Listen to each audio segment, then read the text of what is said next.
একজন নেককার বাবা, নেককার সন্তান হওয়া সবটাই আল্লাহ তাআলার দয়া। একজন উপযুক্ত বাবা পাওয়া এটাও বহুত বড় নিয়ামত, এটাও বহুত বড় নিয়ামত।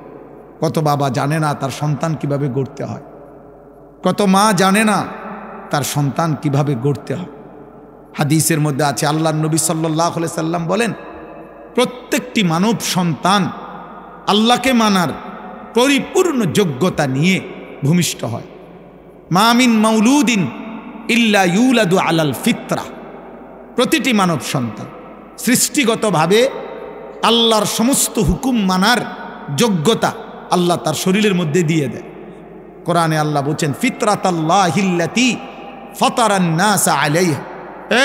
এই জন্য বললাম, আল্লাহ তাআলা বলেন আমি আল্লাহই সৃষ্টিগতভাবে আমাকে মানার যোগ্যতা দিয়ে সৃষ্টি করেছি। এবং আল্লাহ বলেন মৃত্যু পর্যন্ত আমি আল্লাহ বান্দার এই যোগ্যতা কখনোই তার থেকে সরাই না। লা তাবদীল লি খালকিল্লাহ, মানে 90 বছর পরেও যদি কোনো নাফরমান পাপী আল্লাহকে ডাকতে চায়, হতে পারে গত 90 বছর কোনোদিন সেজদা দেয় নাই, 90 বছর পরে মনে করেন কালেমা পড়ছে, তো আল্লাহ তাআলা বলেন আজও যদি চায় আমি আজই তাকে সেজদার তৌফিক দিয়ে দেব। মানে আমি সৃষ্টিগত এই যোগ্যতা কি করি না, সরাই না, কখনোই সরাই না, আমি নষ্ট করি না তার। যে কোনো সময় বান্দা চাইলে আমার গোলামি করতে পারে, কারণ আমিটা তার শরীরের মধ্যে সৃষ্টিগতভাবে আমাকে মানার, আমার গোলামি করার, আমাকে রুকু করার, সেজদা করার তৌফিক যোগ্যতা আমি দিয়েছি। যালিকা দ্বীনুল কাইয়্যিম, এটা আমার অকাট্য বিধান, এটা আমার চূড়ান্ত ফয়সালা, এটা বদলাবে না। তো বলতেছিলাম রাসূলুল্লাহ সাল্লাল্লাহু আলাইহি সাল্লাম বলছেন, তাহলে সৃষ্টিগত এই যোগ্যতা নষ্ট করল কে?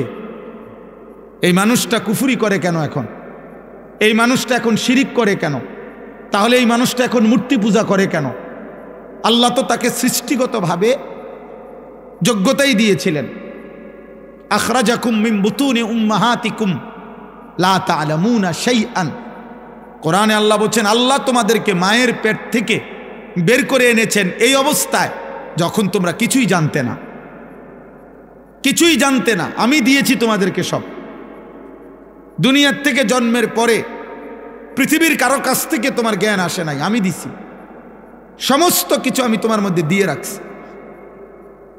আ'তা কুল্লা শাইইন খালকাহু সুম্মা হাদা।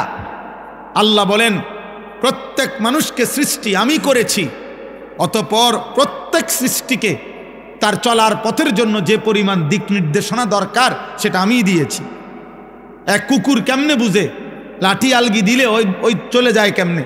ও কেমনে বুঝে এটা দিয়ে আঘাত করলে ও ব্যথা পাবে, ও ক্ষতিগ্রস্ত হবে? ওইটা কুত্তায় বুঝলো কেমনে? অত কোথাও পড়ে নাই, কোথাও পড়ে নাই। তাইলে একটা জানোয়ারও তো তার প্রয়োজন পরিমাণ বুঝ আল্লাহ তাকে দিয়েছে। আল্লাহ বলেন আমি দিয়েছি, আমি দিয়েছি, যার যেটুকু লাগবে ততটুকু আমি দিছি। এজন্য সৃষ্টিগতভাবে কোরআনে আছে, ইন্না খালাকনাল ইনসানা মিন নুতফাতিন আমশাজ। আল্লাহ বলেন একটি বীর্যের ফোঁটা থেকে, স্বামী স্ত্রীর বীর্যের ফোঁটা থেকে আমি আল্লাহ মানুষকে সৃষ্টি করেছি, নাবতালিহি, পরীক্ষা করার জন্য। ফাজাআল, দুনিয়ায় মানে তার আমল, তার ঈমান আমল পরীক্ষার জন্য। তা আল্লাহকে যদি বলি আল্লাহ পরীক্ষার জন্য আপনি কি কি দিছেন? ফাজাআলনাহু সামিআন বাসীরা, আমি কান, চোখ, সারা অঙ্গ আমি আল্লাহ পরীক্ষায় উত্তীর্ণ হওয়ার মতো যোগ্যতা দিয়েই সাজিয়েছি। আবার আল্লাহ বলছেন ইন্না হাদাইনাহুস সাবিলা, আমি আল্লাহ শুধু অঙ্গ প্রত্যঙ্গ দিয়ে ছেড়ে দেই নাই, আমি আবার কোনটা কল্যাণ কোনটা অকল্যাণ, কোনটা ন্যায় কোনটা অন্যায়, কোনটা জান্নাত কোনটা জাহান্নাম, আমি আল্লাহ তাআলা তা বুঝাবার জন্য আমার পক্ষ থেকে পথ রাস্তা আমি বলে দিয়েছি দুই ভাবে। এক, আমি আমার পক্ষ থেকে মনোনীত বান্দা, কখনো নবী, কখনো রাসূল, কখনো উলামা, সাহাবা, এইভাবে পাঠিয়েছি। আর সাথে সাথে আসমানি কিতাব দিয়ে হেদায়েত দিয়েছি। আমি সব ইন্তজাম ক্লিয়ার রাখছি। সব ব্যবস্থাপনা রাখছে। শরীরের মধ্যে আমাকে মানার যোগ্যতা দিয়েছি। আমার এই কথাটা বুঝছেন? আল্লাহ আমাদেরকে আল্লাহর হুকুম মানার শারীরিক কি দিয়েছেন? যোগ্যতা দিয়েছেন। আবার সাথে সাথে বুঝাইয়া বলার জন্য, কি করতে হবে তা বলার জন্য, বুঝানোর জন্য দুটা জিনিস দিছেন। একটা হলো মানুষ, মানে নবী রাসূল উলামা, উনাদেরকে দিছেন। আরটা হলো কিতাব, আসমানি কিতাব দিছেন। তো এরপরে তাকে নষ্ট করে কে? তারে বিপদগামী করলো কে? সব কিছু থাকার পরেও আল্লাহর কিতাব আছে, বুঝানোর মতো মৌলানা আছে, ওলামা আছে। শরীরের মধ্যে রুকু করার, সেজদা করার যোগ্যতা আমাদের শরীরে আছে কিনা বলেন? একটা কোমর যদি না বাঁকা হয়, নাই বাঁকা হইতো, তো আল্লাহ রুকু করতে বলতো?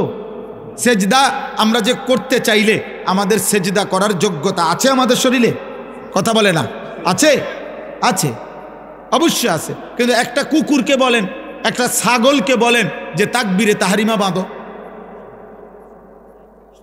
বলে সম্ভব? তার জন্য তার মধ্যে সৃষ্টিগত এই যোগ্যতা আছে। একটা গাছকে বলেন যে তুমি রুকু করো, তার মধ্যে এই যোগ্যতা আছে? নাই। আমাদের মধ্যে আল্লাহ তাআলা সৃষ্টিগতভাবে যোগ্যতা দিয়েছেন, বুঝাইয়া বলার জন্য নবী রাসূল উলামা দিয়েছেন, বুঝবার মতো কিতাব দিয়েছেন। অতঃপর তাকে নষ্ট করে কে? তে যারা যারা তাকে নষ্ট করে, এর মধ্যে অন্যতম একটা হলো বাবা মা। এই কথাটা বলার জন্য বলছি। আরো আছে নফস, শয়তান, অসৎ বন্ধু, কিন্তু একটা হলো পিতামাতা। নবীজি বলছেন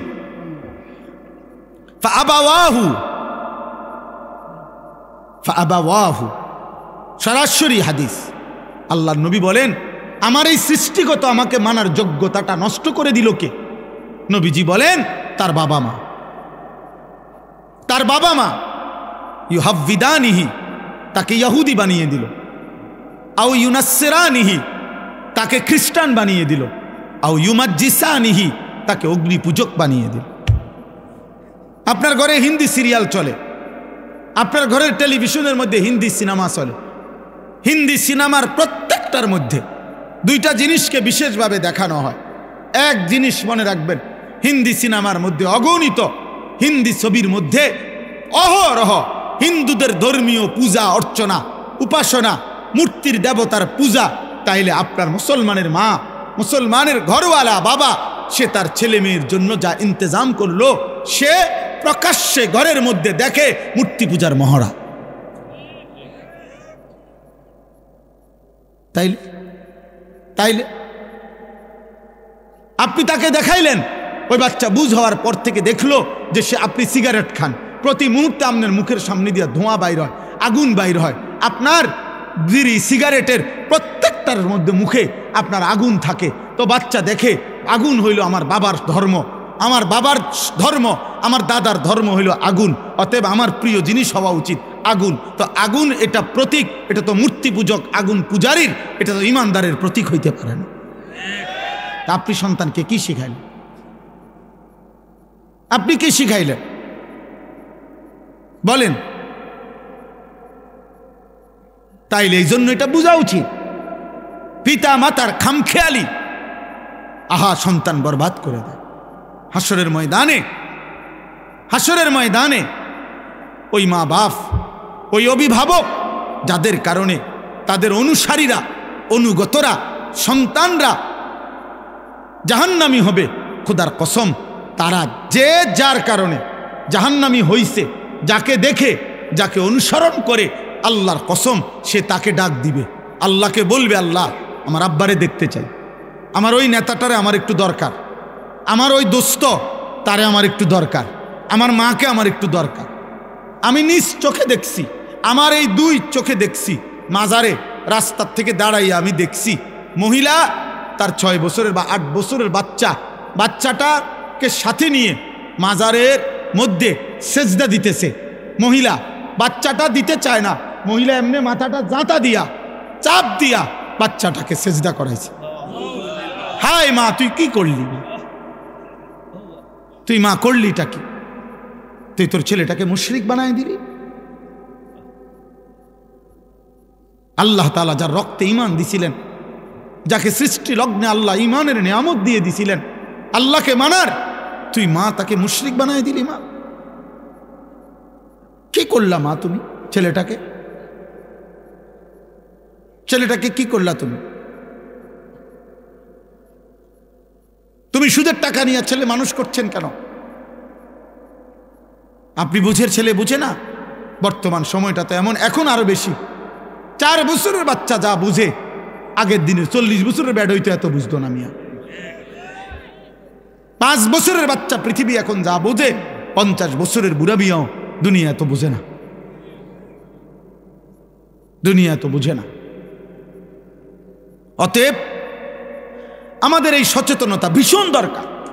আপনারা গ্রামের মানুষ বলে, আপনারা গ্রামের মানুষ এই সমস্ত নয়সয় কথা বলে খামখেয়ালি করেন না বাপ। আমি অনুরোধ করছি, এই বাপ, গ্রামে থাকেন আর শহরে থাকেন, সম্পদ কম থাকুক আর না থাকুক, অভাবে থাকেন আর প্রাচুর্যে থাকেন, মৃত্যু আসবেই, কবরে যেতে হবেই, আখেরাতে মুখোমুখি আল্লাহর হতে হবেই, আল্লাহর মুখোমুখি হইতে হবেই, মালাকুল মউত আমাদেরকে নিয়ে যাবেই। এই আমি আপনাদের সামনে কোরআনুল কারীমের যে আয়াতগুলো পড়ছি, এই আয়াতগুলো আমি একটু ব্যাখ্যা পরে করতেছি, আগে তর্জমাটা শুধু শোনেন, তাইলে আপনি বুঝবেন। শুধু অনুবাদটা শোনেন আল্লাহ কি বলেন। আমি এখানে 21 নম্বর পারা কোরআনুল কারীমের 32 নম্বর সূরা, এই সূরাটার নাম সূরায়ে সাজদা। এই যে আমরা যে সেজদা দেই, বুঝেন নাই? এই সূরার নামই সেজদা। এই সূরার 4টা আয়াত, 11, 12, 13, 14, এই 4টি আয়াত পড়ছি এই মাত্র শুরুতে। আগে 4টা আয়াতের তর্জমা শুনেন। এই 4টা আয়াতে আল্লাহ তাআলা কি বলতেছেন শুনতেছেন আপনারা সবাই?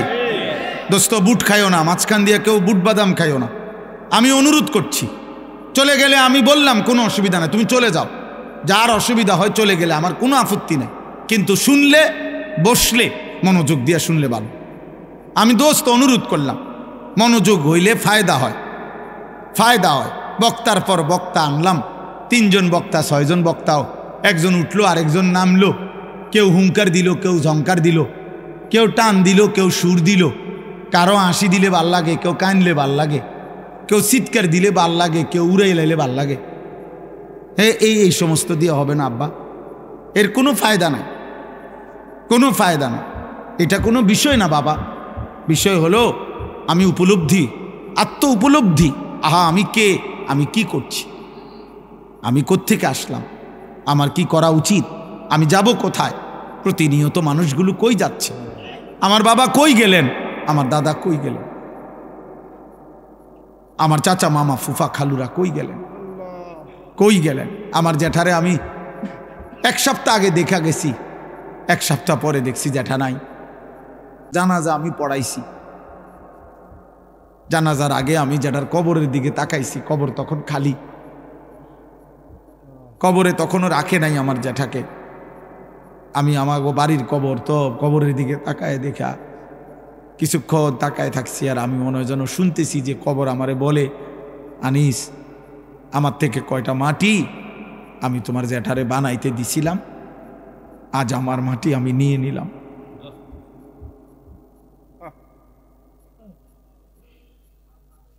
আজ আমার মাটি আমি নিয়ে নিলাম।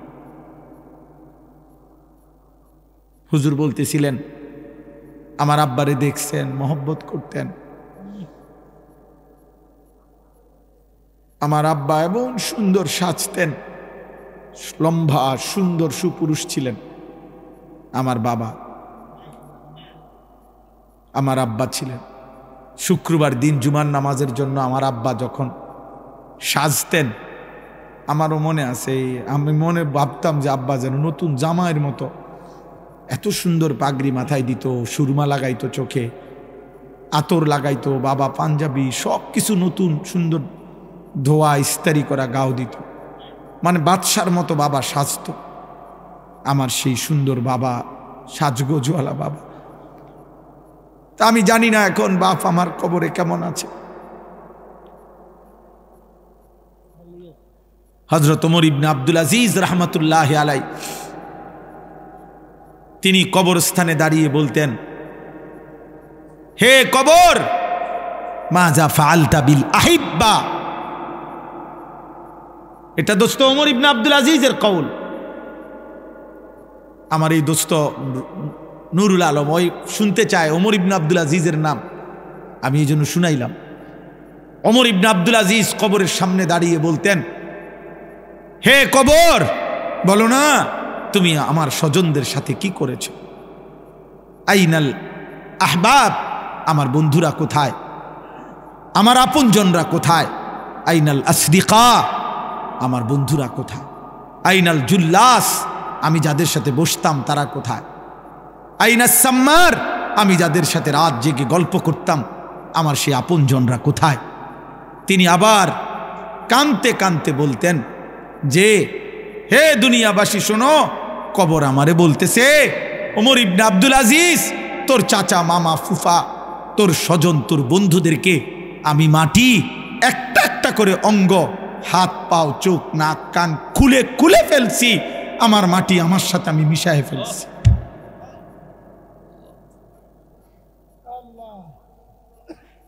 আমার মাটি আমি আমার সাথে মিশায়ে ফেলছি। দোস্ত আমার, বন্ধু আমার, প্রিয় নওজোয়ান, তুমিও থাকবা না আমিও থাকবো না, তুমিও থাকবা না আমিও থাকবা না। উনিও ছিলেন না, এখন নাই।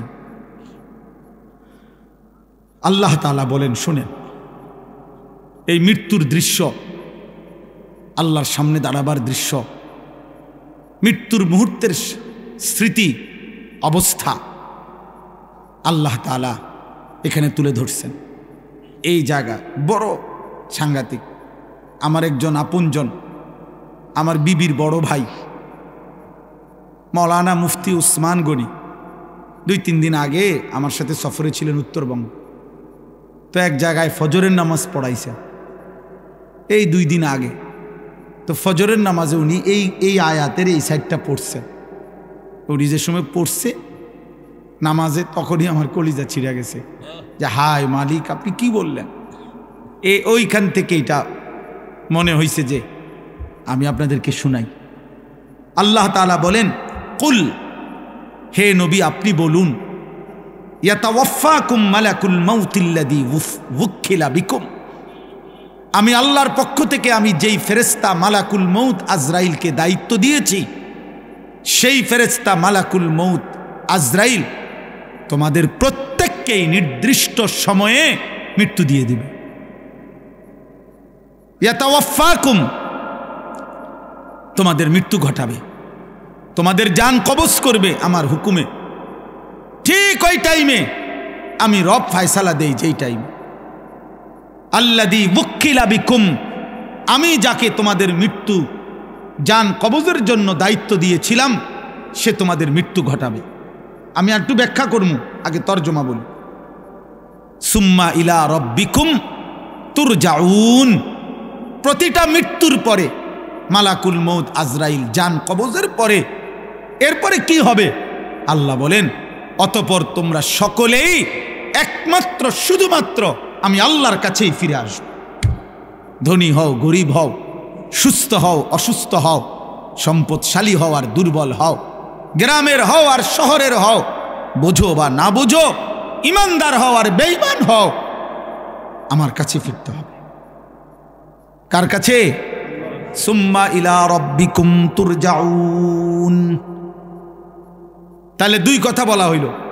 এক, হে নবী আপনি বলে দেন তোমাদের প্রত্যেককে আমি আল্লাহর পক্ষ থেকে নির্ধারণ করা মালাকুল মউত আজরাইল জান কবজ করবে, মৃত্যু দেবে, অতঃপর তোমাদের সকলকেই আমি আল্লাহর কাছে ফিরতে হবে, আসতে হবে। গেল এটা। এবার দ্বিতীয় আয়াত, আল্লাহ তাআলা বলেন, ওয়ালাউ তারা ইযিয যালিমুনা নাকিসু রুউসিহিম ইনদা রাব্বিহিম।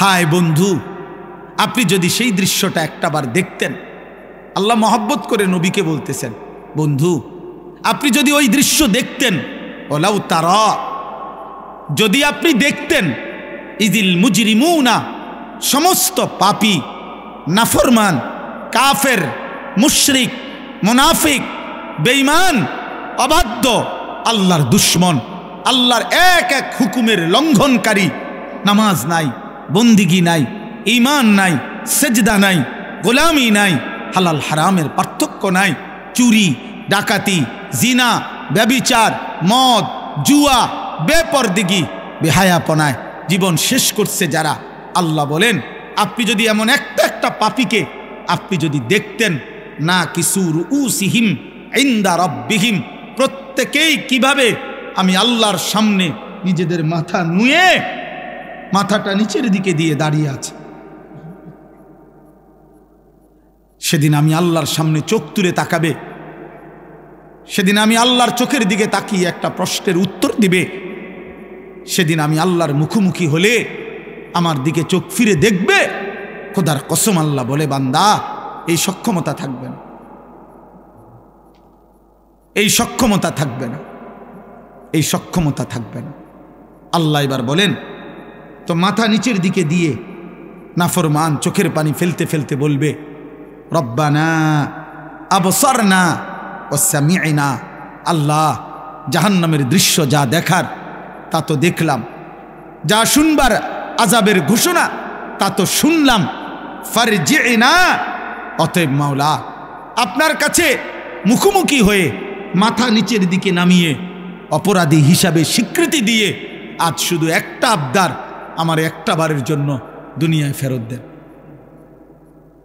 আর একবার আমারে দুনিয়ায় যেতে দেন, না আমাল সালিহান, এবার গেলে সত্যি সত্যি আমি নেক আমল করব, গুনাহ ছাড়ব, সেজদা দেব, আপনার গোলামি করব। কেন? ইন্না মুকিনুন, আজ আমি আখিরাত বিশ্বাস করছি, আজ আমি কবর বিশ্বাস করছি, আজ আমি হাসর বিশ্বাস করছি, আজ আমি জান্নাত জাহান্নাম বিশ্বাস করছি। অতএব আপনি আমারে আরেকবার দুনিয়ায় ফেরত যেতে দেন। আল্লাহ তাআলা এবার তৃতীয় আয়াত, আল্লাহ তাআলা বলেন, আল্লাহ জবাব দিবেন, ওয়ালাউ শি'না লাআতাইনা কুল্লা নাফসিন হুদাহা। আল্লাহ বলেন, এই বান্দা, এই নাফরমান, তুমি জানো আমি সেই আল্লাহ, আমি তো চাইলে প্রথমবারের দুনিয়াতেই তোমাদের সকলকে সেজদা দেওয়াইতে পারতাম, আমার গোলামি করাইতে পারতাম, আমার বন্দিগি তো আমি করাইতে পারতাম, আমি তো ক্ষমতাবান ছিলাম, আমি তো পারতাম, আমার এক সুতা নাফরমানি করে এক ঢোক পানি তো পান করতে পারতা না, আমি চাইলে আমার বিরোধিতা করে, আমার হুকুমের লঙ্ঘন করে এক সেকেন্ড আমার নিঃশ্বাস নিতে পারতা না, হৃদয়ের স্পন্দন চলতো না, আমি তো পারতাম বান্দা, কিন্তু ওয়ালাকিন হাক্কাল কওলু মিন্নি, আমি আল্লাহর চূড়ান্ত ফয়সালা এটা, লা আমলা আন্না জাহান্নামা, আমি জাহান্নামকে পূর্ণ করব, মিনাল জিন্নাতি ওয়ান নাসি আজমাইন, অগণিত মানুষ এবং জিনের দ্বারা, অগণিত মানুষ এবং জিনের মাধ্যমে আমি আমার জাহান্নামকে পূর্ণ করে দেব। নাউযুবিল্লাহ, নাউযুবিল্লাহ।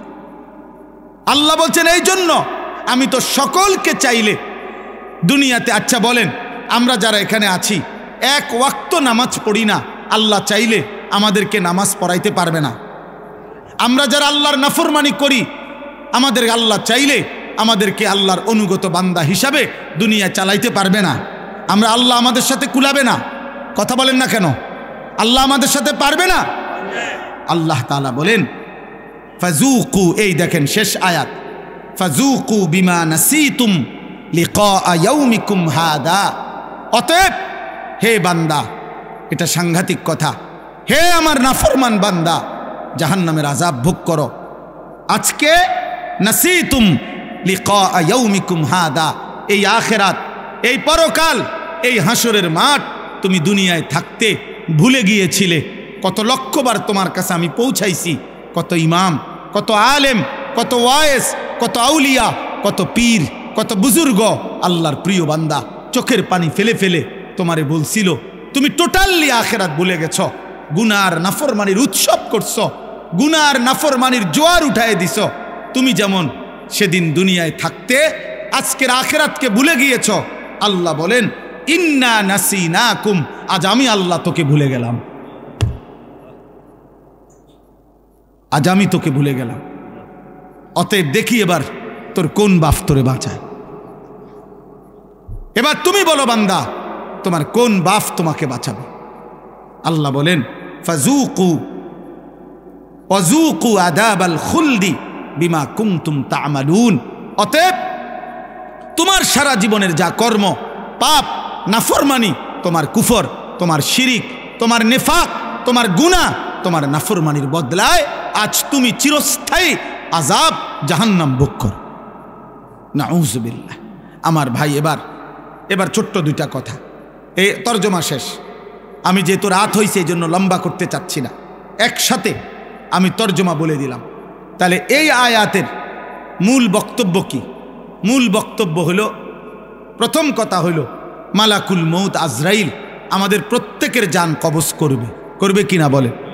রাসূলুল্লাহ সাল্লাল্লাহু আলাইহি ওয়াসাল্লাম ওনার কাছে আজরাইল নিজে শুনাইছে, ইয়া রাসূলুল্লাহ, এই পৃথিবীর প্রত্যেকটি মানুষ আমার সামনে, একজন মানুষের সামনে একটি থালার মধ্যে তার সব আইটেমের তরকারি সহ তার খাবার যেমন তার চোখের সামনে থাকে, এই কায়নাতের সমস্ত ইনসানের রূহটা আমি আজরাইল মালাকুল মউতের সামনে ঠিক এরকম একটি প্লেটের মতো সামনে।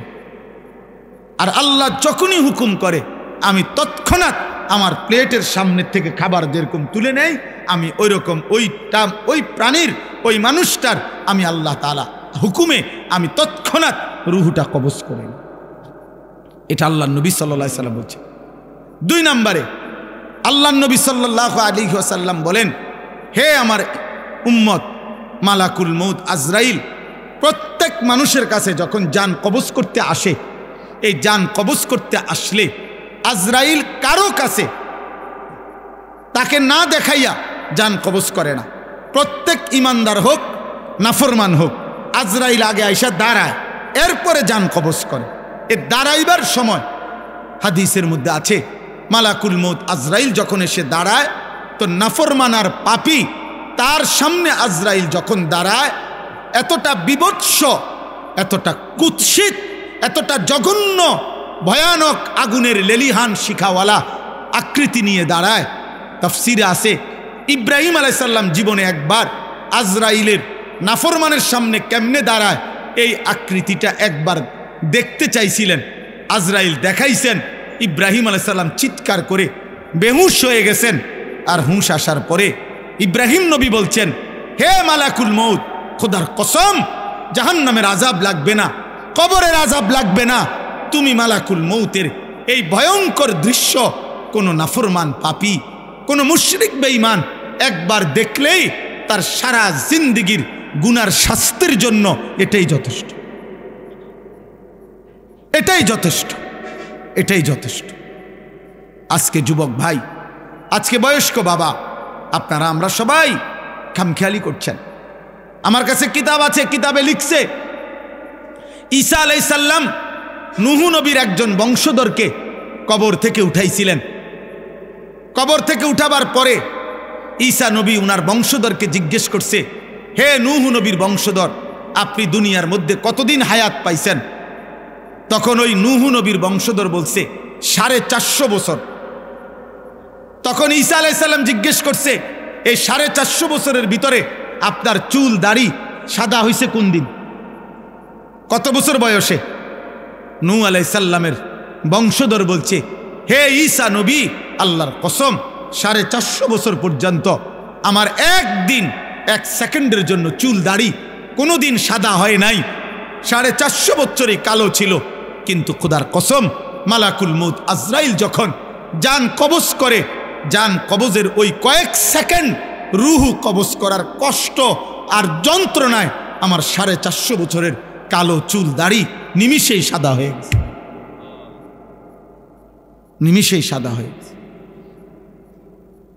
আরো শুনেন আমার দোস্ত, কিতাবের মধ্যে আছে রাসূলুল্লাহ সাল্লাল্লাহু আলাইহি সাল্লামের একজন বিখ্যাত সাহাবী আমর ইবনে আস রাদিয়াল্লাহু তাআলা আনহু, তিনি বলছেন, ওনার সন্তান ওনার মৃত্যুর পূর্ব মুহূর্তে নবীর সাহাবীকে জিজ্ঞেস করছে, আব্বা এই মুহূর্তে আপনি নবীর একজন মহান সাহাবী, আপনার মৃত্যুর যন্ত্রণা আজরাইলের রূহ কবজ করার পূর্বে কেমন লাগতেছে? হযরত আমর ইবনে আস বলছে, ইয়া বুনাইয়া কাআন্না জিবালাদ দুনিয়া আলা সাদরি, হে আমার প্রিয় সন্তান, আমার মনে হইতেছে পৃথিবীর সবগুলো পাহাড় আমার বুকের উপরে চাপ দিয়ে রাখছে। পৃথিবীর সমস্ত পাহাড় আমার বুকে চাপ দিয়ে রাখছে। দোস্ত আমার, বন্ধু আমার, সাকরাতুল মউত, মৃত্যু যন্ত্রণা, মৃত্যু বড় ভয়ানক বিষয়, মৃত্যু বড় ভয়ানক বিষয়, মৃত্যু বড় ভয়ানক বিষয়। এই পৃথিবীতে মৃত্যুর ভাবনা, মৃত্যুর কথা যার স্মরণ থাকে না, মৃত্যুর কথা যার মনে নাই, তার জীবনটাই নাফরমানের জীবন হইতে পারে। কোনো ইমানদার অথবা কোনো বিবেকবান যে চোখের সামনে মৃত্যু দেখছে, সে অহংকার করে কেমনে? যে চোখের সামনে অনিশ্চিত মৃত্যু দেখে, সে দুনিয়া নিয়া এত পাগল পারা হয় কেন? আল্লাহ বলেন আমার সামনে মাথা নুয়ে থাকবে আর বলবে, আল্লাহ আমি সব দেখছি, জাহান্নামের আযাব দেখছি, আমার দুনিয়ায় ফেরত দেন। আল্লাহ বলবে, না বান্দা, না বান্দা, আমার বাপ এত মৃত্যু, এত লাশ, এত মানুষের জানাজা দেখবার পরে এই ঈদগাহ মাঠে কত মানুষের জানাজা হয় না? কথা বলেন না? আপনাদের কবরস্থান নাই? এখানে একজন মানুষ আছেন যে কোনোদিন কবর দেখেন নাই? বলে না ভাই? একজন মানুষ আছে যে কখনো লাশ দেখে নাই, কোনো জানাজা পড়ে নাই?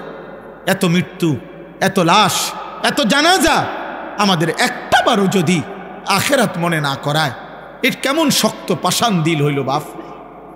এই যুবক ভাই, রাত অনেক হয়েছে আব্বা, তোমরা যে কয়জন আছো আমি হাত জোড় করে দোস্ত আমার বলি না বাপ, কেমনে তুমি এত মৃত্যু দেখে, তোমার পূর্বপুরুষের কেউ দুনিয়ায় নাই, তুমি এক ওয়াক্ত নামাজ পড়ো না, এত শক্ত, এত পাষাণ কেমনে হইল আব্বা? আরে আব্বা, দুনিয়ার মেম্বার, চেয়ারম্যান, দুনিয়ার কোনো নেতা মেতার বিরোধিতা করিলে হইতে পারে সাময়িক কিছু যন্ত্রণা হইতে পারে, পেরেশানি হইতে পারে, কিন্তু এত বড় সৃষ্টিকর্তার নাফরমানি করে যাবা কোথায়? যাবা কোথায় বাপ? একটা ছেলে বলো, একজন বাবা বলেন, আজকে 30 বছর যারা সুদ খাইতেছেন, প্রতিদিন যাদের ঘরে রঙিন টেলিভিশন চলে, যাদের স্ত্রী ছেলে মেয়ে নামাজ পড়ে না, আপনি বলেন না আব্বা এগুলা কি গুনাহ না? কথা বলেন না কেন? তো এই গুনার কি কোনো আখিরাতে হিসাব হবে না? আমার বাপ, কোরআনুল কারীমের মধ্যে আছে একজন নাফরমান মোট 3 বার আল্লাহর কাছে আবার দুনিয়ায় ফেরত আসতে চাইবে। খোদার কসম 3 বারই আল্লাহ বলবেন, না না না বান্দা।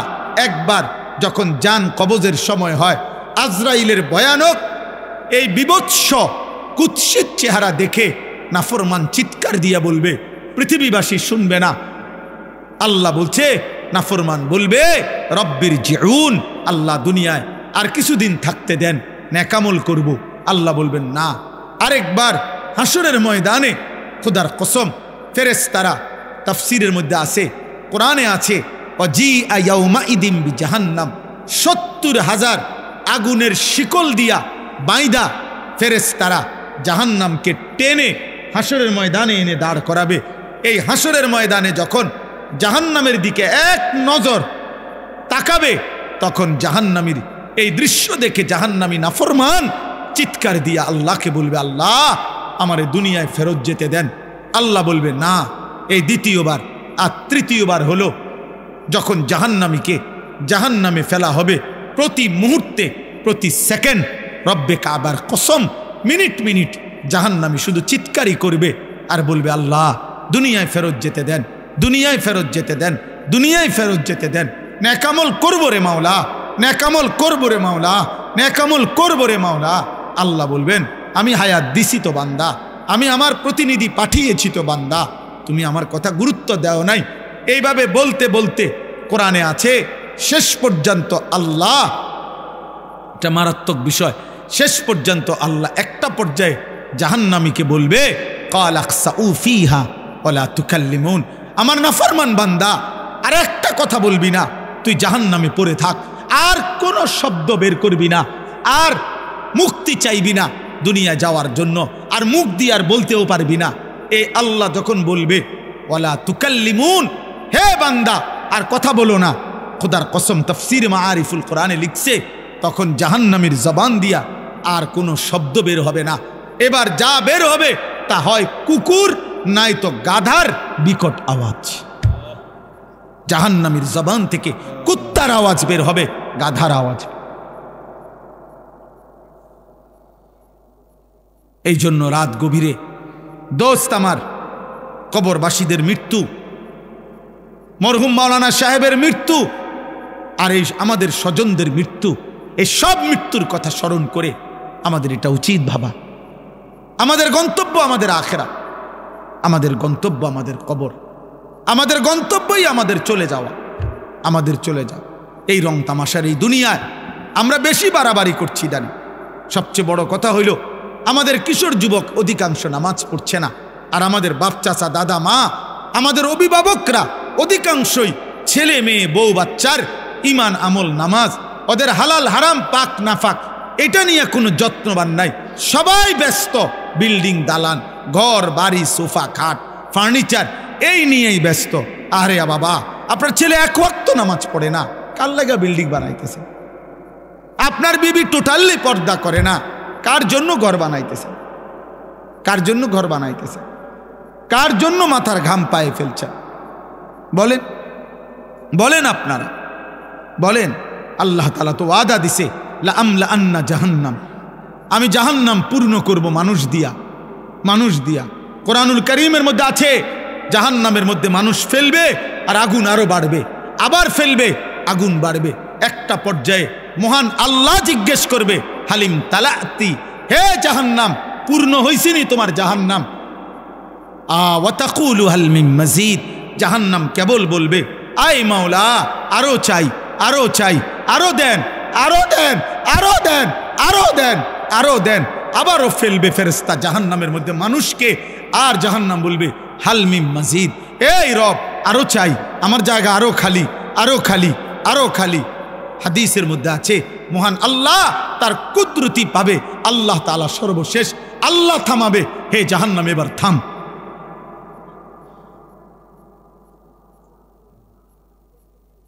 আফসোসের বিষয়, আফসোসের বিষয়। আপনি ভেবে দেখেন, আমরা কিতাবে পড়ছি, আমার কাছে এই কিতাব গাড়িতে আছে। একজন বড় বুজুর্গ ছিলেন আলী ইবনে ফুজাইল, এই মহান বুজুর্গ একদিন রাত্রিবেলা আল্লাহর কোরআন পড়তেছিলেন। তো পড়তে পড়তে হঠাৎ কোরআন শরীফের এই আয়াত পড়ছেন, ওয়াকিফুহুম ইন্নাহুম মাসউলুন। কিয়ামতের দিন আল্লাহ ফেরেশতাদেরকে বলবে আমার বান্দাকে আমার সামনে এনে দাঁড় করাও, আমি আল্লাহ এখন তাকে জিজ্ঞেস করব। এই কথাইটা উনি যখন পড়তেছিলেন তাফসীরের মধ্যে, আরে ওই হাদিস কিতাবে আছে, উনি এত বেশিবার এই আয়াতিটা বারবার পড়তেছিলেন আর কাঁদতেছেন, আহা আল্লাহ জিজ্ঞেস করবে, আল্লাহ জিজ্ঞেস করবে, আল্লাহ জিজ্ঞেস করবে। একটু পরে ঘরওয়ালারা টের পাইছে উনি বেহুশ হয়ে গেছেন। এরপরে হাত দিয়ে দেখছে না, উনি মারাই গেছেন, মারাই গেছেন। এই এক কথা শুধু ভাবছেন, আহা আমার রব আমাকে জিজ্ঞেস করবে, আমি কি উত্তর দেব? আমার রব আমাকে জিজ্ঞেস করবে, আমার মালিক বলবে আনিস 365 দিনে কোনো দিন ফজরের নামাজ পড়লা না? আমার ভোরের আলো তোমায় কখনো দেখলো না? প্রতিটা দিন সূর্যের আলো, এই ভোরবেলা যে আমি সূর্য উঠাইলাম তোমার জন্য উঠাইছিলাম। আমি তো আল্লাহ, সূর্য ছাড়াও আমি তো আছি, আমি তো তোমার জন্য ভোর এনেছিলাম, তুমি আমার সেজদা দিলা না? আমি তো তোমার জন্য রাত্র ডুবাইছিলাম, সূর্য অস্ত গিয়েছিল, তুমি মাগরিব পড়লা না? তুমি এশার নামাজ পড়লা না? কি উত্তর হবে আব্বা বলেন? এজন্য আমি সব সময় বলি, ওই মৃত মানুষের রুহের মাগফিরাত এটার চাইতে বেশি দরকার আমাদের জীবিত মানুষের হেদায়েতের ফিকির। যে কবরে চলে গেছে তিনি তো চলেই গেছেন, উনি উনার ভালো মন্দ নিয়া উনি তো কবরে চলেই গেছেন, উনি আর ফিরবেন না। আর সুযোগ হবে না। উনি হাজার বুঝলেও, এই কবর থেকে চিৎকার করলেও উনি তো আর এই জমিনে আসবে না। কিন্তু আমরা তো এখনো বেঁচে আছি, আমাদের তো এখনো সুযোগ ছিল, আমরা তো পারতাম আজও আল্লাহকে সেজদা দিতে, আমরা তো পারতাম আল্লাহকে ডাকতে, পারতাম আল্লাহকে ডাকতে। অতএব এই রাত গভীরে আমার কথা আমি এতটুকুই আজকে বললাম, আমরা প্রত্যেকে ইনশাআল্লাহ নিজের আখেরাত, নিজের কবর, নিজের মৃত্যু, এই অনিবার্য বাস্তবতাকে আমরা স্মরণ করে আমরা আখেরাতকে, নিজের জীবনকে সাজাবার চেষ্টা করব। বলেন ইনশাআল্লাহ। যুবক ভাই, তোমরা ফজরের নামাজ পড়ো ভাই। প্রিয় ভাই, তোমাদের অনেক ছেলে আব্বা চুল, চেহারা, লেবাস, পোশাক দেখলে বোঝা যায় শরীর নাফাক, পেশাব করে পানি নাও না, নারী ছবি, অস্থি দৃশ্য দেখে দেখে নিজেদের চেহারাটা নষ্ট করে ফেলছ। অনেক ছেলে তোমরা তোমাদের অল্প বয়সে চেহারা বুঝায় যা অনেক কালো হয়ে গেছ, চেহারার সৌন্দর্য নষ্ট হয়ে গেছে। চুলের পেখম দিয়া সুন্দর হয় না আব্বা, সেজদা দিয়ে সুন্দর হয়, সেজদা দিয়ে সুন্দর হয়, সেজদা দিয়ে সুন্দর হয়, সেজদা দিয়েই সুন্দর হয়। হ্যাঁ হ্যাঁ, আহা, আল্লাহ আমাদেরকে হেফাজত করেন, আল্লাহ আমাদেরকে হেফাজত করেন, আল্লাহ আমাদেরকে হেফাজত করেন। রব্বুল আলামিন এই কপাল আমাদের বানিয়েছেনই সেজদার জন্য। এই পৃথিবীর কোনো কাজে কপাল লাগে না। মানুষ হাত পাও, মানুষ চোখ কান, মানুষ নাক দিল দিমাগ দিয়া উপার্জনের বিভিন্ন কিছু করে রোজগারের জন্য, কিন্তু কপাল দিয়া কোনো কিছু দাক্কায়ও না, আজ্ঞায়ও না। কপাল দিয়া কোনো কাজ, পৃথিবীর উপার্জনের কোনো কাজ কপাল দিয়ে হয় না। তাহলে কপাল আল্লাহ কেন বানাইলেন? রব্বুল আলামিন বলছে, বান্দা কপাল আমি শুধুই সেজদার জন্য বানাইছি, কপাল বানাইছি শুধু সেজদার জন্য। এটা আলাদা, স্পেশাল স্পেশাল। আমি চাই তোমার কপাল নিচের দিকে নুইবে। তুমি যদি তোমার কপাল মাটির দিকে নাও, আমি আল্লাহ তোমার কপাল আরশে আজিমে নিয়ে আসবো। তুমি যাবা নিচের দিকে, আমি টেনে আনবো উপরের দিকে। এই জন্য বান্দা তো গেছে সেজদা দিতে নিচের দিকে, অথচ জান্নাত তো উপরের দিকে। বোঝেন নাই? জান্নাত কোথায়? 7 আসমানের ঊর্ধ্বে, জান্নাত উপরে। তো আমি দে সেজদা দিয়া যাই নিচে। আল্লাহ বলেন, হ্যাঁ তুমি নামো নিচে, আমি তুলবো তোমার এই জান্নাতে, আমি টেনে আনবো বান্দা, আমি টেনে আনবো। আর যদি তুমি নিজেই অহংকার করো, ঘাড় ফাঁক দাও, তুমি অহংকার করে মাথা সোজা করো যে কি হবে কার, কে কি করবে, আল্লাহ বলেন ওই অহংকারী ঘাড় আমি আল্লাহ নোয়াই দেব। এটাই আল্লাহ এখানে বলছেন, না কিছু রুউসিহিম, মাথা নোয়াইতে হবে, মাথা নোয়াইতে হবে। আল্লাহ তাআলা আমাদের প্রত্যেককে আখিরাতের ফিকির দান করেন। আজকে হযরত মাওলানা গিয়াসউদ্দিন সাহেব রাহিমাহুল্লাহ, ওনার এই স্মরণে এই মাহফিল, কবরবাসীদের রুহের মাগফিরাতে এই মাহফিলে আমার এটাই বক্তব্য। চলেন আমরা আমাদের এই মেহমানরা, আমাদের এই ভাইরা, আমরা প্রত্যেককেই আখিরাতকে মনে করব। বলেন ইনশাআল্লাহ, বলেন ইনশাআল্লাহ। আমরা মরবো তো আব্বা, জওয়ান ভাই বলো না, মরবা তো তোমরা সবাই। তাহলে সেজদা দাও, সেজদা। আল্লাহ বড়, এই আমার শেষ কথা ভাই, আল্লাহ কোন বান্দা সেজদা দিলে আল্লাহ সবচেয়ে বেশি খুশি হয়। আকরাব নবীজি বলছে, বান্দা আল্লাহর সবচেয়ে কাছে পৌঁছে যখন বান্দা সেজদা দেয়। এই জন্য আমার শায়েখ আল্লামা মুফতি মুশতাকুর নবী সাহেব বলে, বান্দা যখন সেজদা দেয় আল্লাহ তখন এরকম পিঠে মাথায় হাত বুলায় দেয়, হাত বুলায় দেয়, হাত বুলায় দেয়। আল্লাহ যেন কুদরতি হাত বুলিয়ে দেয় আর বলে, আনিস আচ্ছা আমার সেজদা দিছো, আমার কাছে আসছো, ঠিক আছে, ইরফা রাসাকা, মাথা তোলো বান্দা, বসো বসো।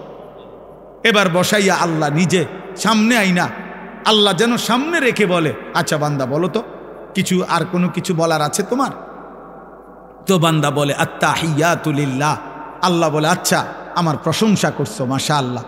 এবার আর কিছু? এবার বলে আল্লাহুম্মা সাল্লি আলা মুহাম্মদ। আচ্ছা আমার বন্ধুর দুরূদ পড়ছো, খুশি হলাম। আর কিছু বলবা? তো এবার বান্দা বলে, মাওলা আমার মূল বিষয় হলো আমি আপনার সেজদা দিয়ে আপনার কাছে আসলাম, আপনার প্রশংসা আত্তাহিয়াতু বলে করলাম, আপনার বন্ধুর দুরূদ পড়লাম। মূল বক্তব্য হলো আল্লাহুম্মা ইন্নী যালামতু নাফসি যুলমান কাসীরা, আমি বড় বেশি নাফরমান মাওলা, আমার গুনাহ অনেক বেশি। আমি বেশি গুনাহ করে ফেলেছি। ওয়ালা ইয়াগফিরুয যুনুবা ইল্লা আনতা, এই শব্দের অর্থ হলো আল্লাহ, আপনি ছাড়া মাফ করার কেউ নাই। তাহলে আপনি, এ কথা মানুষ বলে সামনে মুখোমুখি ব্যক্তিকে, সামনের জনকে বলে আপনি। বোঝেন নাই আমার কথাটা? মানুষ তুমি বলে কাকে? সামনের লোককে আপনি বলে। তো বান্দা যেন আল্লাহর মুখোমুখি, এই জন্য আল্লাহকে বলে আপনি ছাড়া মাফ করার কেউ নাই। ফাগফিরলি মাগফিরাতাম মিন ইনদিকা, আপনার নিকট থেকে মাগফিরাত দিয়ে আমাকে আপনি মাফ করে দেন। ওয়ারহামনি, আপনি আমাকে রহম করেন। ইন্নাকা আনতা, নিশ্চয়ই আপনি গফুরুর রহিম, আপনি মাফ করে নেওয়ালা, দয়াবান। আল্লাহ বলে বান্দা এত কিছু বলে সেজদা দিয়ে আমার প্রশংসা করে, আমার বন্ধুর দোয়া দুরূদ শরীফ পড়ে, আমার মুখোমুখি, একদম মুখোমুখি থেকে তুমি যখন মাফ চাইছো, এমন মালিক আমি ফিরাইয়া দেই কেমনে? যা বান্দা মাফ।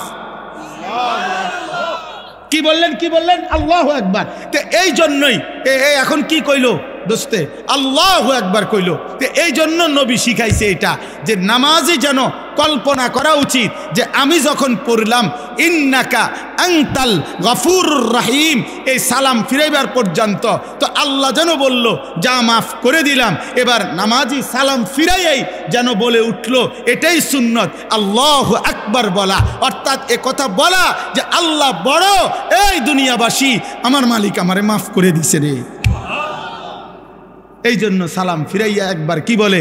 আল্লাহু আকবার, আমার মালিক বড়, মালিক আমারে মাফ করে দিছে। আমি মালিকের কাছে বসে কইছি আমারে মাফ করে দিত, আমার মালিক কইছে যা মাফ।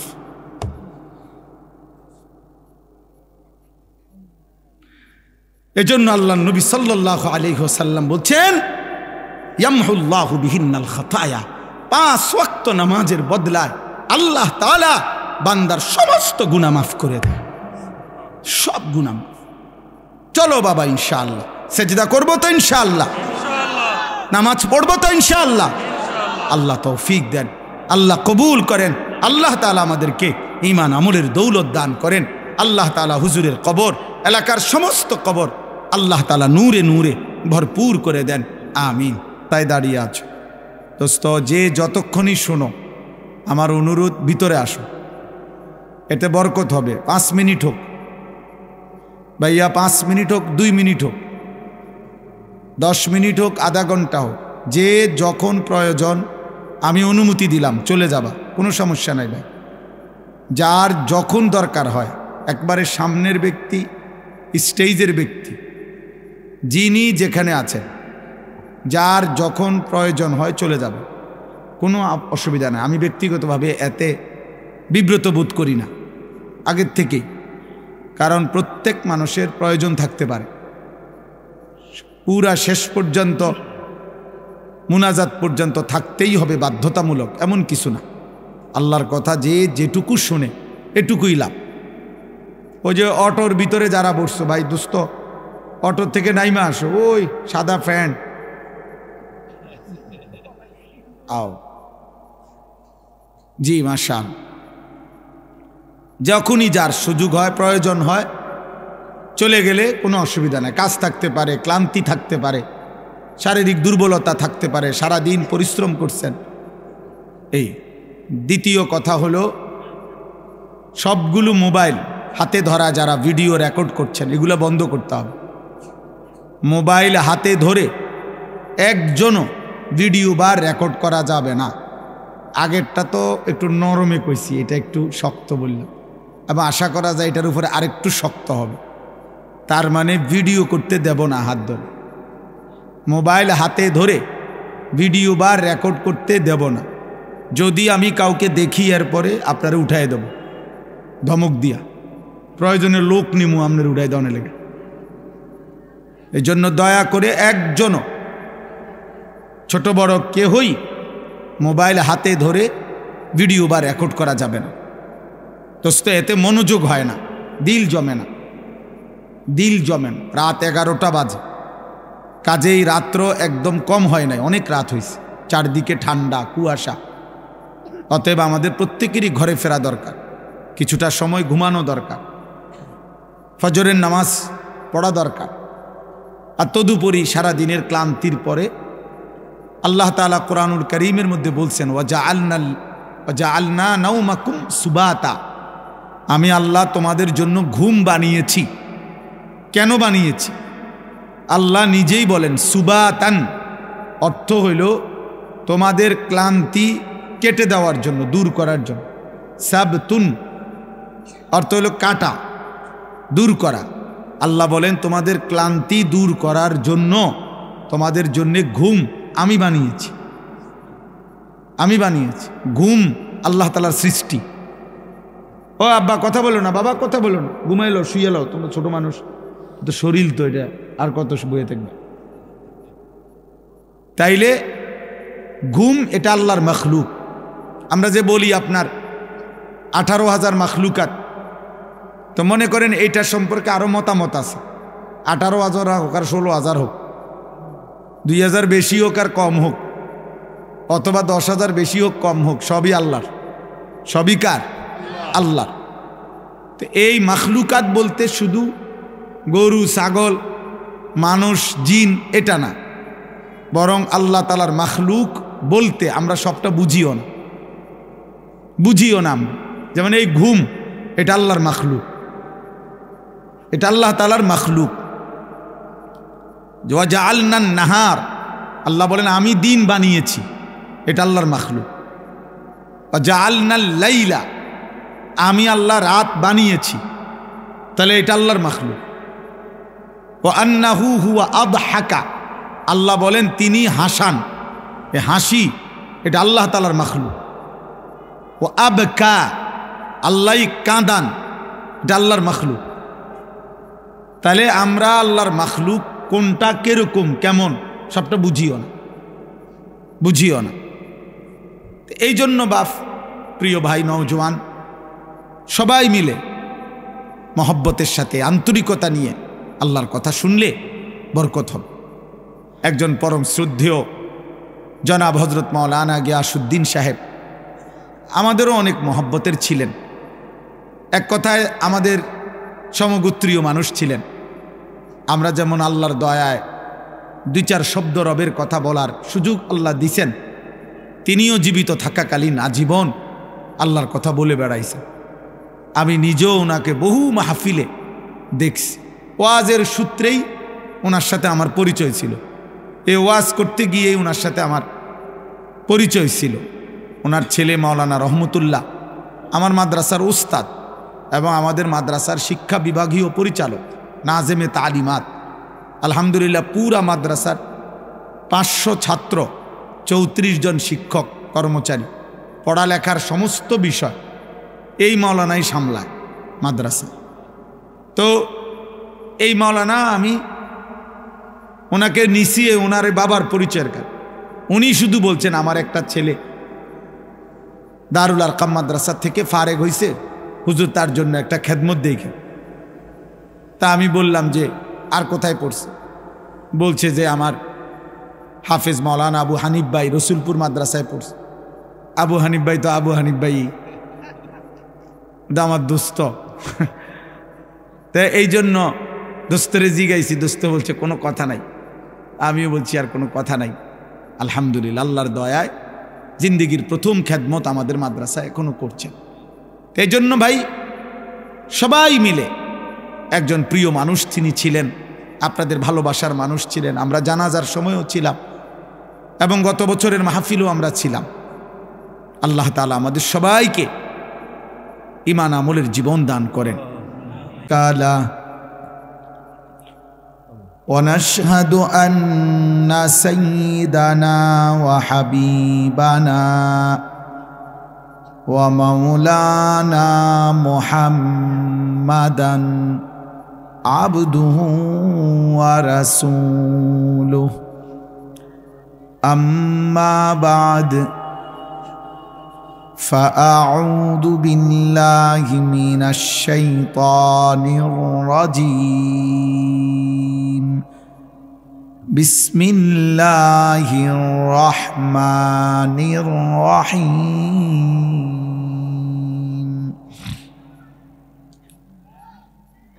قل يتوفاكم ملك الموت الذي وكل بكم ثم إلى ربكم ترجعون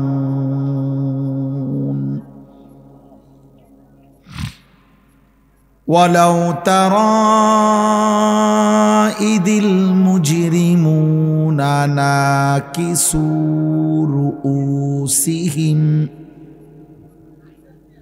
ناكسوا رؤوسهم عند ربهم ربنا أبصرنا وسمعنا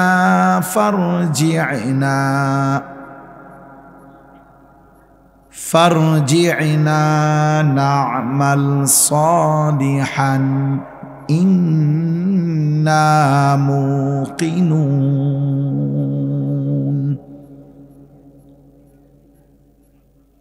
ولو شئنا لآتينا كل نفس هداها ولكن حق القول مني لأملأن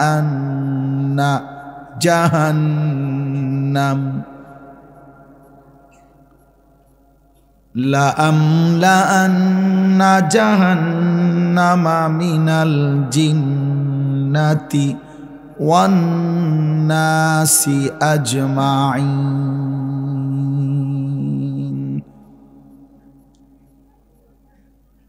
فذوقوا بما نسيتم لقاء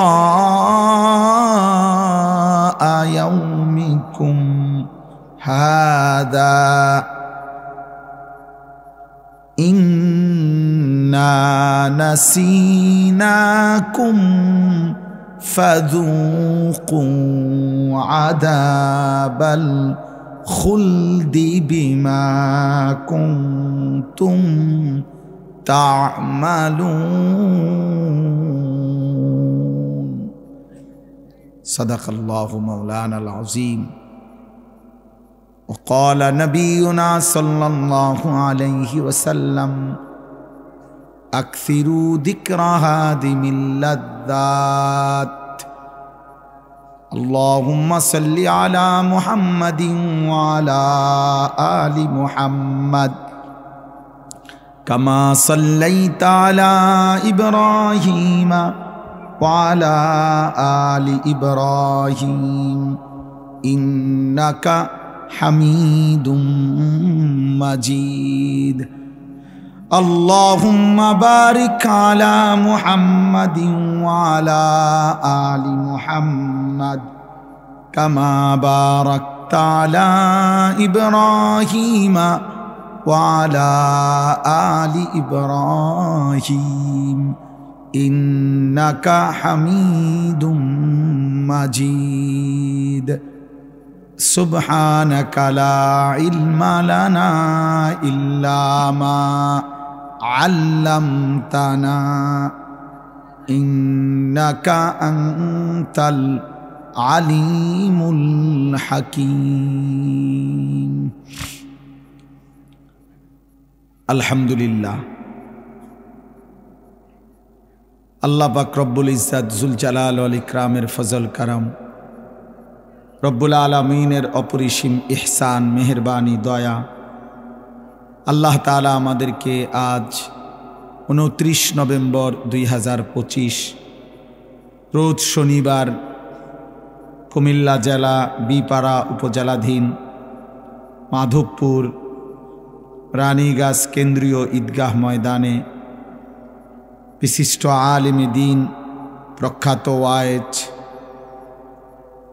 আলহাজ হযরত মাওলানা গিয়াসউদ্দিন রাহিমাহুল্লাহু তাআলা এর স্মরণে এবং এলাকার সমস্ত কবরবাসীদের রুহের মাগফিরাত কামনায় আজকের এই মুতাবাররাক দ্বিতীয় বার্ষিক ওয়াজ ও দোয়ার মাহফিলে আল্লাহ তাআলাই আমাদেরকে আসবার বসবার আল্লাহর জন্যই জমা হওয়ার তৌফিক দান করেছেন, আলহামদুলিল্লাহ।